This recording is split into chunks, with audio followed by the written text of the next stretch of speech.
Hello everyone, എല്ലാവർക്കും നമസ്കാരം. Welcome back to Xylem. ഇപ്പം നമ്മൾ വാർത്ത എടുത്തു കഴിഞ്ഞാൽ കാണുന്നത് 8th പേ കമ്മീഷനെ കുറിച്ചാണ് അല്ലേ. 400% ഹൈക്ക് വരുന്നു, സാലറിയൊക്കെ ഭയങ്കരമായിട്ട് കൂടുന്നു. എന്താണ് ആക്ച്വലി ഇതിൻ്റെ റിയാലിറ്റി? ശരിക്കും അത്രയൊക്കെ പോസിബിൾ ആണോ?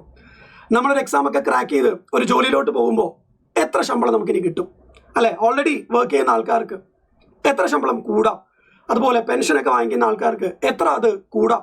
അപ്പോൾ അത്തരത്തിലുള്ള കാര്യങ്ങൾ ഒന്ന് റിയാലിറ്റി ആയിട്ട് മിക്സ് ചെയ്ത് നമുക്ക് നോക്കിയാലോ. റൈറ്റ്. അപ്പോൾ ആദ്യം തന്നെ നമ്മൾ മനസ്സിലാക്കേണ്ടത് എന്താണ് ഈ പറയുന്ന പേ കമ്മീഷൻ അല്ലെങ്കിൽ 8th പേ കമ്മീഷൻ എന്നുള്ളതാണ്. നമുക്കറിയാം പാലിൻ്റെ വിലയൊക്കെ അല്ലെ കൂടുന്നു, ഓരോ സാധനങ്ങളുടെയും വിലയൊക്കെ കൂടുന്നുണ്ട്.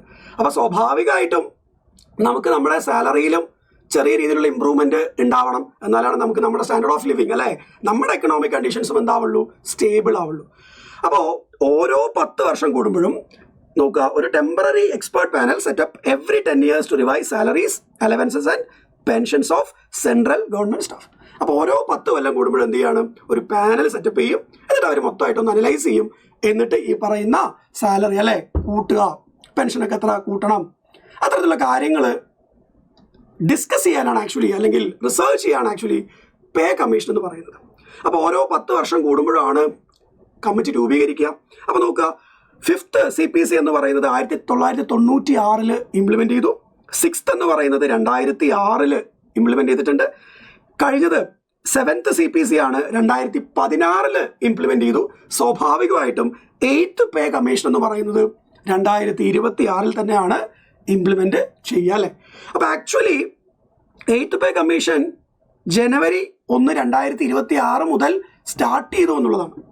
പക്ഷെ നിങ്ങളിപ്പോൾ ഓൾറെഡി സാലറി വാങ്ങിക്കുന്ന ആൾക്കാർക്ക് അതിൻ്റെ ഒരു ഇതും കിട്ടിയിട്ടുണ്ടാവില്ല. പക്ഷെ ഒരു പ്രശ്നവുമില്ല, ഇതെപ്പോൾ ഗവൺമെൻറ് പാസ്സാക്കുന്നോ ഇത്രയും അരിയേഴ്സ് എല്ലാം നിങ്ങൾക്ക് ഒന്നിച്ച് കിട്ടും. അപ്പോൾ അതുകൊണ്ട് അതിനെക്കുറിച്ചൊന്നും ആലോചിക്കേണ്ട ആവശ്യമില്ല.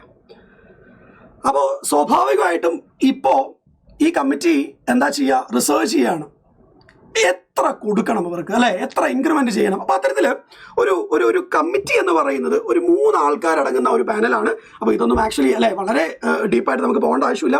എന്നാലും ഞാൻ പറയുകയാണ്, ജസ്റ്റിസ് രഞ്ജന പ്രകാശ് ദേശായി, അതുപോലെ പങ്കജ് ജെയിൻ, അതുപോലെ പ്രൊഫസർ പുലക് ഘോഷ്, ഈ 3 പേരടങ്ങുന്ന പാനലാണ് എന്ത് ചെയ്യുന്നത്, റിസർച്ച് ചെയ്തിട്ട് ഒരുപാട് യൂണിയൻസ് അല്ലെ എംപ്ലോയി യൂണിയൻസിനൊക്കെ കണ്ട് കാര്യങ്ങളൊക്കെ ചർച്ച ചെയ്തിട്ടാണ് ആക്ച്വലി ഈ പറയുന്ന തീരുമാനങ്ങൾ ഗവൺമെൻറ്റിനോട്ട് സബ്മിറ്റ് ചെയ്യുന്നത്. ഓക്കെ അല്ലേ. അപ്പോൾ ഇപ്പോൾ പാനൽ പല സ്ഥലങ്ങളിലും എംപ്ലോയി യൂണിയൻസിനൊക്കെ കണ്ട് മീറ്റ് ചെയ്തുകൊണ്ടിരിക്കുകയാണ്, അവരുമായിട്ട് ചർച്ച ചെയ്തുകൊണ്ടിരിക്കുകയാണ്. ഓക്കെ, ഇനി നമ്മൾ മനസ്സിലാക്കേണ്ടത് ഏറ്റവും പ്രധാനപ്പെട്ട കാര്യം എന്ന് പറയുന്നത്, ഈ ചർച്ചയ്ക്കൊക്കെ ഒടുവിൽ ഒരു സാധനം അവർ തീരുമാനിക്കും, അതായത് ഫിറ്റ്മെൻറ്റ് ഫാക്ടർ എന്ന് പറയുന്നത് ഒരു നമ്പറാണ്. ഇത് പഴയ ബേസിക് പേനെ മൾട്ടിപ്ലൈ ചെയ്ത് കഴിഞ്ഞാൽ നമുക്ക് പുതിയ ബേസിക് പേ കിട്ടുമെന്നുള്ളതാണ്. അപ്പോൾ എന്താണ് നമ്മുടെ പുതിയ ബേസിക് പേ, അല്ലെങ്കിൽ എത്രയാണ് നമുക്കിനി പുതിയ ബേസിക് പേ ആവുക എന്ന് ചോദിച്ചു കഴിഞ്ഞാൽ ഇപ്പോഴത്തെ ബേസിക് പേ എന്താണോ അതിനോടൊപ്പം ഒരു കോൺസ്റ്റന്റ് ആയിട്ടുള്ള ഒരു നമ്പർ നമ്മൾ മൾട്ടിപ്ലൈ ചെയ്യാണ് ഫിറ്റ്മെൻറ്റ് ഫാക്ടർ എന്ന് പറഞ്ഞിട്ട്. അപ്പോൾ നമുക്ക് പുതിയ ന്യൂ ബേസിക് പേ കിട്ടും. ഇനി അതിന് ഈ ന്യൂ ബേസിക് പേയിലാണ് നമ്മൾ സ്വാഭാവികമായിട്ടും നമ്മുടെ ട്രാവൽ അലവൻസും അല്ലെങ്കിൽ ബാക്കിയുള്ള അലവൻസും കാര്യങ്ങളെല്ലാം നമ്മൾ എന്ത് ചെയ്യുക നോക്കുന്നത്. അപ്പോൾ നമ്മൾ ഹിസ്റ്ററി നോക്കുമ്പോൾ 6th CPCയിൽ 1.86 ആയിരുന്നു ഈ പറയുന്ന ഫിറ്റ്മെൻറ്റ് ഫാക്ടർ എന്ന് പറയുന്നത്. അതായത് അതിന് മുന്നേ ഉള്ള ബേസിക് പേ ഇൻറ്റു 1.86 ചെയ്തിട്ടാണ് അന്ന് പുതിയ ബേസിക് പേ കിട്ടിയത്. ഇനി 7th CPCയിൽ നോക്കുമ്പോൾ 2.57 ആണ് അന്നത്തെ ഈ പറയുന്ന ഫിറ്റ്മെൻറ്റ് ഫാക്ടർ എന്ന് പറയുന്നത്. അപ്പോൾ അതിന് മുന്നേ ഉള്ള ബേസിക് പേ ഇൻറ്റു 2.57 ചെയ്തിട്ടാണ് 7th CPCയിൽ പുതിയ ബേസിക് പേ അവർ ഫൈൻഡ് ചെയ്തത്. അപ്പോൾ ഈ ഒരു ചാർട്ട് നമ്മൾ നോക്കി കഴിഞ്ഞാൽ മനസ്സിലാക്കാൻ പറ്റും, ഇവർ സ്വാഭാവികമായിട്ടും പല യൂണിയൻസുമായിട്ട് എംപ്ലോയി യൂണിയൻസുമായിട്ട് ഇപ്പോൾ ചർച്ച ചെയ്തുകൊണ്ടിരിക്കുകയാണ്. അപ്പോൾ എന്തൊക്കെയാണ് ശരിക്കും റിയാലിറ്റിയിൽ അല്ലെ ഗ്രൗണ്ടിൽ ഈ പറയുന്ന യൂണിയൻസ് ഡിമാൻഡ് ചെയ്യുന്നത്, അവരുടെ ആവശ്യം എന്താണ്. അപ്പോൾ അവരുടെ ഇതൊക്കെയാണ് നിങ്ങൾ ന്യൂസിൽ കണ്ടുകൊണ്ടിരിക്കുന്നത്. അപ്പോൾ അവർ പല ആൾക്കാരും പല യൂണിയൻസ് ഉണ്ട്, ഒരുപാട് യൂണിയൻസിനുമായിട്ട് അല്ലെങ്കിൽ യൂണിയൻസുമായിട്ടും സ്വാഭാവികമായിട്ടും ഈ പാനലിൽ ചർച്ച ചെയ്തുകൊണ്ടിരിക്കുകയാണ്. അപ്പോൾ അവരുടെ ഡിമാൻഡ് എന്ന് പറയുന്നത് നോക്കുക 3.68 to 3.83 എന്നുള്ള രീതിയിലാണ്. അപ്പോൾ പല യൂണിയൻസ് പല രീതിയിൽ പറയുന്നുണ്ട്, എന്നാലും ഇതൊക്കെയാണ് നിങ്ങൾ കാണുന്നത്. അപ്പോൾ 3.83 ഒക്കെ സ്വാഭാവികമായിട്ടും ഫിറ്റ്മെൻറ്റ് ഫാക്ടർ വന്നു കഴിഞ്ഞാൽ ഒരു ടോപ്പ് ടിയറിൽ വർക്ക് ചെയ്യുന്ന, അതായത് ഒരു 2.5 ലക്ഷം സാലറി വാങ്ങിക്കുന്ന ഒരാളുടെ സാലറി സ്വാഭാവികമായിട്ടും ഇൻറ്റു ഏകദേശം 4 ആവുകയാണ് അല്ലേ, ഒരു 10 ലക്ഷമൊക്കെ ആയി മാറുകയാണ്. ഒന്ന് ആലോചിച്ച് നോക്കുക. ഓക്കെ, അപ്പോൾ ഇതൊക്കെയാണ് അവർ ഡിമാൻഡ് ചെയ്യുന്നത്. അപ്പം അങ്ങനെ സംഭവിക്കുന്ന സമയത്ത് മിനിമം വേജ് ടാർഗറ്റ് എന്ന് പറയുന്നത്, അതായത് 18,000 രൂപ എന്ന് പറയുന്ന ബേസിക് പേ സ്വാഭാവികമായിട്ടും ഈ ഒരു റേഞ്ചിലോട്ട് അങ്ങോട്ട് മാറുക. എപ്പോൾ ഫിറ്റ്മെന്റ് ഫാക്ടർ ഈ രീതിയിലോട്ട് വരുമ്പോൾ. അപ്പോൾ ഇത്രയും രീതിയിലുള്ള ഇൻക്രിമെന്റ് ശരിക്കും പോസിബിൾ ആണോ? ആരൊക്കെയാണ് ഡിമാൻഡ് ചെയ്യുന്നത്? ഒരുപാട് യൂണിയൻസ് ഉണ്ട്. അപ്പോൾ ഇവിടെ കുറച്ച് പേരെ കണ്ടിട്ടേ ഉള്ളൂ അല്ലെങ്കിൽ കാണിച്ചിട്ടുള്ളൂ. ഇനിയിപ്പോൾ ഇവിടെ ഈ പറയുന്ന IRTSA എന്ന് പറയുന്ന ആൾക്കാർ പല ലെവലിലുള്ള ആൾക്കാർക്ക് പല രീതിയിലുള്ള ഫിറ്റ്മെന്റ് ഫാക്ടർ എന്ന് പറയുന്നുണ്ട്.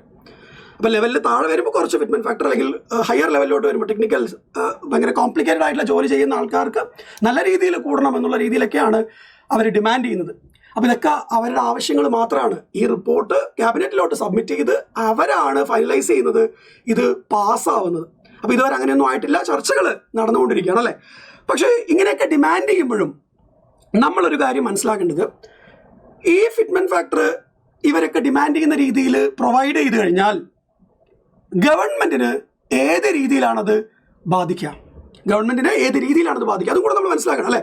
എന്താണ് റിയാലിറ്റി? ശരിക്കും ഈ പറയുന്ന 400% എന്ന് പറയുന്നത് പോസിബിൾ ആണോ എന്ന് നമ്മൾ ചെക്ക് ചെയ്യുമ്പോൾ സ്വാഭാവികമായിട്ടും ഗവൺമെന്റിന് ഇത് ഏത് രീതിയിലാണ് അല്ലേ ഗവൺമെന്റിന് ഇത് ഇമ്പാക്ട് ചെയ്യാൻ പോകുന്നത്. അപ്പം നമ്മൾ ഇപ്പോൾ 1.92 എന്ന് പറയുന്ന ഫിറ്റ്മെന്റ് ഫാക്ടർ വെച്ച് കഴിഞ്ഞാൽ 1.92 ആണ് വെച്ച് കഴിഞ്ഞാൽ ഗവൺമെന്റിന്റെ നോക്കുക 19% ഓഫ് റവന്യൂ, അതായത് 19%, അറൌണ്ട് 20% എന്ന് പറയുന്നത് സാലറി കൊടുക്കാനും പെൻഷൻ കൊടുക്കാനും മാറ്റി വെക്കേണ്ടി വരും.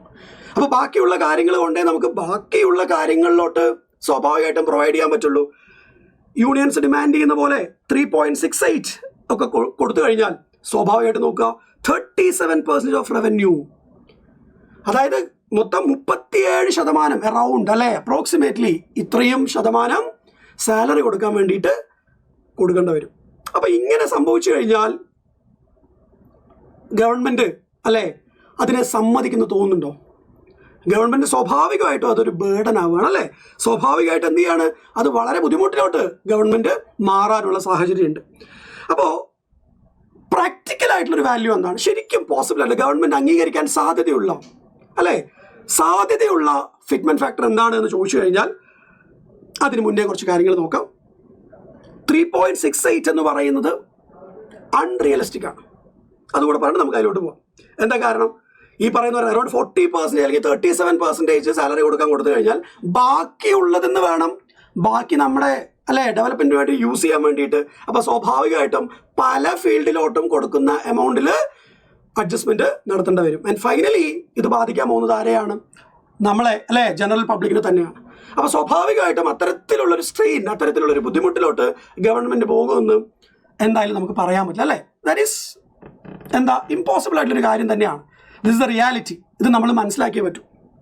ഓക്കെ, അപ്പോൾ അങ്ങനെയാണെങ്കിൽ എന്താണ് ഗവൺമെന്റിന് ബുദ്ധിമുട്ടില്ലാത്ത രീതിയിൽ ഏത് ഫിറ്റ്മെന്റ് ഫാക്ടർ ആയിരിക്കും ഗവൺമെന്റ് സമ്മതിക്കാൻ പോകുന്നത്? സ്വാഭാവികമായിട്ടും ചർച്ചകൾ ഉണ്ടാവും അല്ലേ, ഡിസ്കഷൻസ് ഉണ്ടാവും. എംപ്ലോയി യൂണിയൻസ് അല്ലേ ഒരുപാട് കാര്യങ്ങൾ വീണ്ടും ഡിമാൻഡ് ചെയ്യും, ചർച്ചകൾ നടക്കുന്നുണ്ട്, നടക്കട്ടെ. അപ്പോൾ എന്തായാലും ഗവൺമെന്റ് എന്ന് പറയുന്ന അല്ലേ ഒരു ബോഡി ഏത് ഫിറ്റ്മെന്റ് ഫാക്ടറിലായിരിക്കും ഒരു സമ്മതം അല്ലേ, ഈ പറയുന്നത് പോലെ ഓക്കെ ഇത് നമുക്ക് കൊടുക്കാം, ഇതെങ്കിലും കൊടുക്കണമല്ലോ എന്നുള്ള രീതിയിൽ എങ്ങനെയായിരിക്കും അവർ ചൂസ് ചെയ്യുക? അപ്പോൾ അത് ഒരുപാട് ഫൈനാൻഷ്യൽ അനലിസ്റ്റുകൾ പറയുന്ന കാര്യങ്ങളൊക്കെ നമ്മൾ അല്ലേ എല്ലാം ഒന്ന് നോക്കുമ്പോൾ നമുക്ക് മനസ്സിലാക്കാൻ പറ്റുന്ന കാര്യം എന്താണ്? 1.92 എന്ന് പറയുന്ന ഫാക്ടറാണ് നമുക്ക് പോസിബിൾ ആയിട്ടുള്ളൊരു കാര്യമെന്ന് പറയാൻ പറ്റുന്നത്. അപ്പം അങ്ങനെ 1.92 എന്ന് പറയുമ്പോൾ ആക്ച്വൽ റിയാലിറ്റി ആയിട്ട് നമ്മൾ നോക്കുമ്പോൾ 20% നമുക്കൊരു ഹൈക്ക് പ്രതീക്ഷിക്കാം.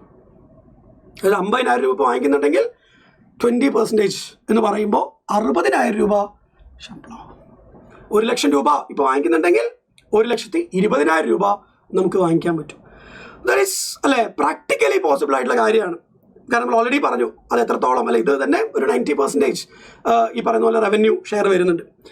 ഇനി കുറച്ച് ഭാഗ്യമുണ്ടെങ്കിൽ അല്ലേ നമുക്ക് പ്രാർത്ഥിക്കാം നല്ലത് നടക്കട്ടെ. അപ്പോൾ ഈ ഗവൺമെൻറ് എംപ്ലോയീസിനും അല്ലെങ്കിൽ എക്സാമിന് പഠിക്കുന്ന ആൾക്കാർക്കൊക്കെ അല്ലേ കുറച്ചുകൂടെ ഭാഗ്യമുണ്ടെങ്കിൽ സ്വാഭാവികമായിട്ടും ഒരു 2.5 നമുക്ക് മാക്സിമം നോക്കാം. അപ്പം അങ്ങനെ ആവുമ്പോൾ നോക്കാം കുറച്ചുകൂടെ അടിപൊളിയായിരിക്കും അല്ലേ. അപ്പോൾ എന്തായാലും 1.92 എന്ന് പറയുന്ന നമ്പർ അല്ലെങ്കിൽ ആ ഒരു ഫിറ്റ്മെന്റ് ഫാക്ടറിന് താഴെ പോകാൻ പോകുന്നില്ല ഒരിക്കലും അല്ലേ. ഒരു യൂണിയനും അത് അംഗീകരിക്കാൻ പോകുന്നില്ല. കാരണം ഓൾറെഡി ഇപ്പോഴത്തെ ബേസിക് പേ ഐ മീൻ ഇപ്പോഴത്തെ ബേസിക് പേ പ്ലസ് DA 60% നോക്കിക്കഴിഞ്ഞാൽ തന്നെ ഓൾറെഡി 1.6 വരുന്നത് ഫിറ്റ്മെന്റ് ഫാക്ടർ. അപ്പോൾ എന്തായാലും അങ്ങനെ തന്നിട്ട് കാര്യമില്ല. അതിനേക്കാളും നല്ലത് ഒരു അഡ്ജസ്റ്റ്മെന്റും ചെയ്തിട്ടില്ല അല്ലെങ്കിൽ ഒരു ഇൻക്രിമെന്റും തന്നിട്ടില്ല എന്ന് പറയുന്നതാണ്. അപ്പോൾ സ്വാഭാവികമായിട്ടും ഒരു 1.92 നമുക്ക് മിനിമം പ്രതീക്ഷിക്കാൻ പറ്റും. ആൻഡ് ഈ ഒരു റേഞ്ചിൽ അകത്ത് പ്രതീക്ഷിച്ചാൽ മതി. അപ്പോൾ ഒരു 2.50 ഒക്കെ കിട്ടുകയാണെങ്കിൽ കുറച്ചുകൂടെ അടിപൊളിയായ കാര്യങ്ങൾ. അപ്പോൾ നമുക്ക് എന്തായാലും അല്ലേ നല്ലത് നടക്കട്ടെ അല്ലേ, അതേ നമുക്കിപ്പോൾ പറയാൻ പറ്റുള്ളൂ. ഇനി ഈ പറയുന്ന 1.92 അല്ലെങ്കിൽ 2.50 ഒക്കെ ആവുമ്പോൾ ഏകദേശം എങ്ങനെയാണ് ബേസിക് പേ മാറുന്നത്? അപ്പോൾ നമ്മൾ നോക്കി കഴിഞ്ഞാൽ അറിയാം, ഒരു ലെവൽ 1 ജോലികൾ നമ്മൾ നോക്കിക്കഴിഞ്ഞാൽ 18,000 രൂപയാണ് ഇപ്പോൾ ബേസിക് പേ. അത് ഏകദേശം എന്താവും 34,560. പക്ഷെ ഒരു കാര്യമുണ്ട്, ഇവരെ DA റീസെറ്റ് ചെയ്യും. ഇപ്പോൾ നിങ്ങൾക്ക് DA നോക്കിക്കഴിഞ്ഞാൽ 60% ഒക്കെ ആയിരിക്കും അല്ലേ. ആ DA 0% ആവും. സ്വാഭാവികമായിട്ടും HRA അല്ലെങ്കിൽ ട്രാവൽ അലവൻസും കാര്യങ്ങളൊക്കെ ഉണ്ടാവും. അതിലും ചെറിയ ചെറിയ രീതിയിലുള്ള മാറ്റങ്ങൾ ഉണ്ടാവും. എന്തായാലും ഈ പുതിയ ബേസിക് പേൻ്റെ പുറമെ അല്ലെങ്കിൽ അതിന് മുകളിലായിരിക്കും പിന്നീട് HRAയും ട്രാവൽ അലവൻസും ഒക്കെ കാൽക്കുലേറ്റ് ചെയ്യും. അപ്പോൾ സ്വാഭാവികമായിട്ടും നല്ല രീതിയിലുള്ള ഒരു എമൗണ്ട് തന്നെ നമുക്കിപ്പോൾ കിട്ടും. അതായത് എനിക്ക് നോക്കാം, MTSും റെയിൽവേ ഗ്രൂപ്പ് D പോലുള്ള ജോലികളിൽ നമുക്ക് അത്യാവശ്യം 50 അടുപ്പിച്ച് സാലറി കിട്ടുമെന്നുള്ളതാണ് തുടക്കത്തിൽ തന്നെ. ഈ പറയുന്ന 18,000 മാറിയിട്ട് അല്ലേ നല്ല രീതിയിൽ 34,560 എന്നുള്ള രീതിയിൽ ദിസ് ഇസ് അപ്രോക്സിമേറ്റ് എമൗണ്ട് ആണ് അല്ലെ. ആക്ച്വൽ നമുക്ക് ഈ പറയുന്ന പോലെ ഗവൺമെന്റ് അപ്രൂവ് ചെയ്യണം, ഈ കമ്മിറ്റി റിപ്പോർട്ടുകൾ സമർപ്പിക്കണം, ക്യാബിനറ്റ് അത് അപ്രൂവ് ചെയ്യണം, അങ്ങനെ നമുക്ക് ഫൈനലൈസ് ചെയ്യാൻ പറ്റും. ബട്ട് എന്നാലും ഇതിന് താഴെ പോവുക എന്ന് പറയുന്നത് ഇമ്പോസിബിൾ ആയിട്ടൊരു കാര്യമാണ്. അപ്പോൾ എന്തായാലും മിനിമം ഇത്ര കിട്ടും. അതിന് പുറമെ ഈ പറയുന്നത് പോലെ എന്തൊക്കെ HRA ട്രാവൽ അലവൻസ് ഒക്കെ വരുമ്പോൾ അറൌണ്ട് 50 എന്നുള്ള രീതിയിൽ നമുക്ക് ശമ്പളം കിട്ടും അല്ലേ. ഇനിയിപ്പോൾ 2.5 ആകുമ്പോൾ ബേസിക് പേ തന്നെ 45,000 ആവുന്നുണ്ട്. DA റീസെറ്റ് ചെയ്തു, ബട്ട് എന്നാലും HRA ഉണ്ടാവും, ട്രാവൽ അലവൻസ് ഉണ്ടാവും. അപ്പോൾ സ്വാഭാവികമായിട്ടും നല്ല രീതിയിലുള്ള ഒരു എമൗണ്ട് തന്നെ നമുക്ക് കിട്ടും അല്ലേ. ഇനിയിപ്പോൾ ലെവൽ 7 ഒക്കെ ആകുമ്പോൾ ഇപ്പോൾ നോക്കുക 44,900 അറൗണ്ട് ഉണ്ട്. അത് 86,208 എന്നുള്ള രീതിയിലോട്ട് മാറും. 2.5 ആകുമ്പോൾ നോക്കുക 1,15,000, 1,00,000 മുകളിൽ നമ്മുടെ സാലറി ആവും അല്ലേ. അപ്പം നിങ്ങൾ ഒരു കാര്യം കൂടെ മനസ്സിലാക്കേണ്ട കാര്യം എന്ന് പറയുന്നത്, സാലറി കൂടുന്ന സമയത്ത് അല്ലേ നമുക്ക് ഇൻകം ടാക്സ് എന്ന് പറയുന്ന ഒരു ആളും കൂടെ ഉണ്ട് എന്നുള്ള കാര്യം കൂടെ മനസ്സിലാക്കുക. അപ്പോൾ അതൊക്കെ അതിൻ്റെ രീതിയിൽ നടക്കട്ടെ. അപ്പോൾ ഏതൊക്കെ പോസ്റ്റുകൾക്കാണ് ഏകദേശം അറൗണ്ട് അല്ലേ CGL ഇൻസ്പെക്ടർ, ASO പോലുള്ള പോസ്റ്റുകൾക്ക് ഇത്രയാണ് ഇപ്പോഴത്തെ ബേസിക് പേ. അത് ഏകദേശം ഈ ഒരു രീതിയിലോട്ട് മാറുമെന്നുള്ളതാണ് നമുക്ക് മനസ്സിലാക്കാൻ പറ്റുന്ന കാര്യം. അപ്പോൾ ഈ പറയുന്ന 400% എന്ന് പറയുന്നതിലോട്ടൊന്നും നമ്മൾ അങ്ങനെയുള്ള വാർത്തകൾ അല്ലേ നമ്മൾ കണ്ടിട്ടൊക്കെ എന്ന് പറയണ്ട. ബട്ട് റിയാലിറ്റി എന്ന് പറയുന്നതാണ് ആൻഡ് അഗെയിൻ നമ്മളൊരു എൻട്രി ലെവൽ ഒരു IT ജോലി നോക്കുമ്പോൾ അതിനെ കമ്പയർ ചെയ്യുമ്പോൾ നല്ല രീതിയിലുള്ളൊരു പാക്കേജാണ് നമുക്ക് ഈ പറയുന്ന ജോലികളിലൂടെ അല്ലേ നമുക്ക് കിട്ടുന്ന കാര്യം എന്ന് പറയുന്നത്. അപ്പോൾ അത് വലിയ കാര്യമാണ്, നിസ്സാരമായിട്ടുള്ള കാര്യമല്ല. ജോബ് സെക്യൂരിറ്റി അല്ലേ, ബാക്കി ഒരുപാട് ഇനിയിപ്പോൾ നമുക്കറിയാം എന്താണ് ഗവൺമെൻറ് എക്സാമിൻ്റെ ഗുണങ്ങൾ എന്നുള്ളത്. അപ്പോൾ എക്സ്ട്രാ അത് വീണ്ടും പറയേണ്ട ആവശ്യമൊന്നുമില്ല. സമാധാനമായിട്ട് കിടന്നുറങ്ങാം അല്ലേ. അപ്പോൾ ജോബ് സെക്യൂരിറ്റി അത് പ്രോമിസ് ചെയ്യുന്നുണ്ട്. അപ്പോൾ നല്ല ഇപ്പോൾ കുറച്ച് ശമ്പളം കൂടെ കൂടുമ്പോൾ നല്ല അടിപൊളിയാണ് കാര്യങ്ങൾ അല്ലേ. അപ്പോൾ സത്യം പറഞ്ഞാൽ എന്തിനാണ് ഈ വീഡിയോ ചെയ്തതെന്ന് പറഞ്ഞാൽ 400% എന്നുള്ളതിലോട്ടൊന്നും നമ്മൾ പോകണ്ട. ബട്ട് അഗൈൻ റിയാലിറ്റിയിൽ നോക്കുമ്പോൾ റീസണബിൾ ആയിട്ടുള്ള ഒരു ഇൻക്രിമെൻറ്റ് നമുക്ക് ഉടനെ പ്രതീക്ഷിക്കാം. എന്നാലും ഒരു ലേറ്റ് 2027 ആകുമ്പോഴേക്കും സംഭവം ഓക്കെ ആവുന്നതാണ് നമുക്ക് മനസ്സിലാക്കാൻ പറ്റുന്നത്. അപ്പോൾ എന്തായാലും നിങ്ങൾ അല്ലേ ഇതൊരു മോട്ടിവേഷനായിട്ട് എടുക്കുക. നല്ല രീതിയിലുള്ള ശമ്പളം തുടക്കത്തിൽ തന്നെ നമുക്ക് കിട്ടുന്നുണ്ട് അല്ലേ. ഇതിപ്പോൾ ഏറ്റവും പോസിബിൾ ആയിട്ടുള്ളൊരു റേഞ്ച് ഞാൻ പറഞ്ഞിട്ടുള്ളൂ. അപ്പോൾ ഇതിപ്പോൾ ഇൻ കേസ് ഈ യൂണിയൻസ് ഒന്നിനും സമ്മതിക്കാതിരുന്നു കഴിഞ്ഞാൽ ചിലപ്പോൾ കൂട്ടേണ്ട വരും, ഗവൺമെൻറ്റിൻ്റെ ബേർഡൻ ആവാം. ബട്ട് അഗൈൻ നമുക്കത് കണ്ടു തന്നെ മനസ്സിലാക്കേണ്ട കാര്യങ്ങളുമാണ് അല്ലേ. അപ്പോൾ എന്തായാലും നല്ല രീതിയിലുള്ള ഒരു റിയൽ ഒരു 20% ഇമ്പ്രൂവ്മെൻറ്റ് എന്ന് പറയുന്നതിൻ്റെ വലിയ കാര്യം തന്നെയാണ്. അപ്പോൾ ഇതൊരു മോട്ടിവേഷനായിട്ട് എടുക്കുക. അപ്പോൾ നിങ്ങൾക്ക് എന്തൊക്കെയാണോ ആഗ്രഹങ്ങൾ അല്ലെ, എനിക്ക് റെയിൽവേയിൽ വർക്ക് ചെയ്യണം, അല്ലെങ്കിൽ SSC അല്ലെ CGL ക്രാക്ക് ചെയ്യണം, CHSL ക്രാക്ക് ചെയ്യണം, അങ്ങനെയുള്ള നിങ്ങളുടെ ആഗ്രഹങ്ങൾ അതിൻ്റെ പ്രോസസ്സ് അല്ലെങ്കിൽ ആ ഒരു ജേണി കുറച്ചുകൂടെ ഒന്ന് സ്പീഡ് കൂട്ടാൻ വേണ്ടിയിട്ട് ഒരു വീഡിയോ ആയിട്ട് വന്നതാണ്. അപ്പോൾ നിങ്ങൾ പഠിക്കുക, പ്രിപ്പയർ ചെയ്യുക, കാര്യങ്ങളെല്ലാം ഉഷാറായിട്ട് നടക്കട്ടെ. സ്വാഭാവികമായിട്ടും ജോലി കിട്ടിക്കഴിഞ്ഞാൽ സാലറി നല്ല രീതിയിൽ തന്നെ നിങ്ങൾക്ക് കിട്ടുന്നുണ്ട്. നല്ല സ്റ്റാൻഡേർഡ് ഓഫ് ലിവിങ് അല്ലേ നമുക്ക് പ്രൊവൈഡ് ചെയ്യാൻ പറ്റുന്ന രീതിയിൽ തന്നെയാണ് സാലറിയൊക്കെ കൂടാനൊക്കെ പോകുന്നത്. Right, yes. അപ്പോൾ ഇനി ഇപ്പോൾ നമ്മൾ CGL നോട്ടിഫിക്കേഷൻ്റെ കാര്യമൊക്കെ നിങ്ങൾ അറിഞ്ഞു കാണും അല്ലേ. നോട്ടിഫിക്കേഷൻ വന്നു, ഇനി കുറച്ച് ദിവസങ്ങളാണ് നമ്മുടെ മുന്നിലുള്ളത്. അപ്പോൾ സ്വാഭാവികമായിട്ടും ഈ വർഷത്തെ CGL എക്സാം എഴുതുന്ന എല്ലാ ആൾക്കാരും ചെയ്യേണ്ടത് എന്താണ്? റിവിഷൻ തന്നെയാണ്. നമ്മൾ ഒരുപാട് കാലം മുന്നേയൊക്കെ പഠിച്ചിട്ടുണ്ടാവും പല കാര്യങ്ങളും, പല കോൺസെപ്റ്റുകളും അല്ലേ. അതെല്ലാം കംപ്ലീറ്റ് ആയിട്ടൊന്ന് റിവൈസ് ചെയ്യുക എന്നുള്ളത് തന്നെയാണ് നമ്മൾ ലാസ്റ്റ് മിനിറ്റിൽ ചെയ്യേണ്ടത്. അപ്പോൾ അതിനായിട്ട് നമ്മുടെ സൈലത്തിൻ്റെ ഏറ്റവും പുതിയ ബാച്ചാണ് CGL സ്മാർട്ട് റിവിഷൻ ബാച്ച് എന്ന് പറയുന്നത്. 1499 രൂപയാണ് നമ്മുടെ കോഴ്സ് ഫീ എന്ന് പറയുന്നത്. ക്ലാസ് സ്റ്റാർട്ട് ചെയ്യുന്നത് ജൂൺ 12-നാണ്. മറ്റ് ഫീച്ചേഴ്സ് എന്ന് പറയുന്നത് 150+ hours ഓഫ് ലൈവ് ക്ലാസ്സസ് നിങ്ങൾക്ക് ഇവിടെ കിട്ടും അല്ലേ, കോൺസെപ്റ്റുകൾ അല്ലേ, റിവിഷൻ എന്നുള്ള രീതിയിലാണ് നമ്മളിവിടെ പോകുന്നത്. ഇനി നിങ്ങൾക്ക് വളരെ ഡീപ്പായിട്ട് ചില കാര്യങ്ങൾ മനസ്സിലാക്കണമെന്നുണ്ടെങ്കിൽ ഇവിടെ റെക്കോർഡഡ് ക്ലാസ്സുകൾ നിങ്ങൾക്ക് അവൈലബിൾ ആണ്, റെഗുലർ ക്ലാസ്സുകളുടെ റെക്കോർഡഡ് ക്ലാസ്സസും. അപ്പോൾ നിങ്ങൾക്ക് ഏതെങ്കിലും ഒരു പർട്ടിക്കുലർ ടോപ്പിക്ക് കുറച്ചുകൂടെ ഡീപ്പായിട്ട് മനസ്സിലാക്കാൻ ആഗ്രഹമുണ്ടെങ്കിൽ നിങ്ങൾക്ക് ആ വീഡിയോകളും യൂസ് ചെയ്യാവുന്നതാണ്. പിന്നെ 20+ ഫുൾ മോക്ക് ടെസ്റ്റ് വിത്ത് സെക്ഷണൽ ടൈമിംഗ് അല്ലേ, CGL നോട്ടിഫിക്കേഷൻ നമ്മൾ കണ്ടു, സെക്ഷണൽ ടൈമിംഗ് അവർ ഇൻട്രൊഡ്യൂസ് ചെയ്തു. അപ്പോൾ സ്വാഭാവികമായിട്ടും അത്തരത്തിലുള്ള പ്രാക്ടീസ് ഇല്ലെങ്കിൽ കാര്യം ശരിയാവോ? ഇല്ല. അപ്പോൾ അത് നിങ്ങൾക്ക് ഇവിടെ പ്രൊവൈഡ് ചെയ്യുന്നുണ്ട്. പ്രീവിയസ് ഇയർ ക്വസ്റ്റ്യൻസിൻ്റെ ഡിസ്കഷനും നമ്മൾ ഈ ബാച്ചിൽ പ്രൊവൈഡ് ചെയ്യുന്നുണ്ട്. ഓക്കെ അല്ലേ? റൈറ്റ്. പിന്നെ മറ്റൊരു വാർത്ത എന്ന് പറയുന്നത് CGL എക്സാമിന് അല്ലെങ്കിൽ SSCയുടെ എക്സാമിന് പഠിക്കാൻ ആഗ്രഹിക്കുന്ന തുടക്കക്കാർക്ക് ഓഫ്ലൈൻ ക്ലാസ് വഴി പഠിക്കണം അല്ലേ. ഓൺലൈനായിട്ട് പ്രിഫർ ചെയ്യുന്ന ആൾക്കാരുണ്ടാവും, ഓഫ്ലൈനായിട്ട് പ്രിഫർ ചെയ്യുന്ന ആൾക്കാരുണ്ടാവും. അപ്പോൾ ഓൺലൈൻ ക്ലാസ്സുകളിൽ പഠിച്ച് നോക്കണമെന്ന് ആഗ്രഹിക്കുന്ന ആൾക്കാർക്ക് ഒരുപാട് കൺഫ്യൂഷൻ ഉണ്ടാവും അല്ലേ. എങ്ങനെയായിരിക്കും ക്ലാസ്സുകൾ ഉണ്ടാവുക അല്ല, എന്നെക്കൊണ്ട് പറ്റുന്നതാണോ, ഏതൊക്കെ രീതിയിലാണോ കാര്യങ്ങൾ നടക്കുക? അപ്പോൾ അത്തരത്തിലുള്ള കാര്യങ്ങളെല്ലാം മനസ്സിലാക്കാൻ വേണ്ടിയിട്ട് നമ്മൾ എന്ത് ചെയ്യാണ്, ഫ്രീ വർക്ക്ഷോപ്പ് പ്രൊവൈഡ് ചെയ്യുകയാണ്. അപ്പോൾ ഈ കാണുന്ന സെൻറ്റേഴ്സിലെല്ലാം നിങ്ങൾക്ക് ആ പറഞ്ഞ ഡേറ്റിൽ ഫ്രീ ആയിട്ട് നമ്മുടെ വർക്ക്ഷോപ്പിൽ അറ്റൻഡ് ചെയ്യാൻ പറ്റുന്നതാണ്. ആ വർക്ക്ഷോപ്പിൻ്റെ ഗുണങ്ങളെന്ന് പറയുന്നത് സ്വാഭാവികമായിട്ടും എങ്ങനെ നമുക്ക് ഈ പറയുന്ന ജേണി അനായാസമാക്കാം അല്ലെ, ഏതൊക്കെ രീതിയിലാണ് നമ്മൾ പ്രിപ്പയർ ചെയ്യേണ്ടത്, നമ്മൾ എങ്ങനെ തുടങ്ങണം, ഏതാണ് കറക്റ്റായിട്ടുള്ള വഴി. അപ്പോൾ ഇത്തരത്തിലുള്ള കാര്യങ്ങളെല്ലാം മനസ്സിലാക്കാനും എക്സാമുകളെക്കുറിച്ച് മനസ്സിലാക്കാനുള്ള ഒരു വലിയ ഓപ്പർച്യൂണിറ്റിയാണ് സൈലം നിങ്ങൾക്ക് മുന്നിൽ ഈ ഒരു വർക്ക്ഷോപ്പിലൂടെ പ്രൊവൈഡ് ചെയ്യുന്നത്. അപ്പോൾ അതിന് എന്ത് ചെയ്യണം, നിങ്ങൾ രജിസ്റ്റർ ചെയ്യണം. അപ്പോൾ ഈ കാണുന്ന QR നിങ്ങൾ എന്ത് ചെയ്യാം, സ്കാൻ ചെയ്യാം, നിങ്ങൾക്ക് രജിസ്റ്റർ ചെയ്യാം, കാണുന്ന നമ്പറിലോട്ട് കോൺടാക്ട് ചെയ്യാം. അപ്പോൾ ഈ സെൻറ്റേഴ്സിൽ ഇപ്പോൾ തൽക്കാലം ഉള്ളൂ കാലിക്കറ്റ്, പാലക്കാട്, ട്രിവാൻഡ്രം, കൊല്ലം, കണ്ണൂർ, എറണാകുളം, ആലപ്പുഴ. അപ്പോൾ ബാക്കി എന്ത് ഡൗട്ടുകൾ ഉണ്ടെങ്കിലും നിങ്ങൾക്ക് ഈ പറയുന്ന നമ്പറിലോട്ട് അല്ലെ അതത് സെൻറ്റേഴ്സിൻ്റെ നമ്പറിലോട്ട് കോൺടാക്ട് ചെയ്യാം, അല്ലെങ്കിൽ നിങ്ങൾക്ക് ഈ വീഡിയോയുടെ താഴെ തന്നെ കമൻറ്റ് ചെയ്യാം. നമ്മളതെല്ലാം എന്ത് ചെയ്യുന്നതാണ്, ആ റെസ്പോൺസസിനും പ്രോപ്പറായിട്ടുള്ള റിപ്ലൈ തരുന്നതാണ്. ഓക്കെ അല്ലേ? യെസ്. അപ്പോൾ താങ്ക് യു സോ മച്ച്. അപ്പോൾ എല്ലാവർക്കും ഓൾ ദി ബെസ്റ്റ്.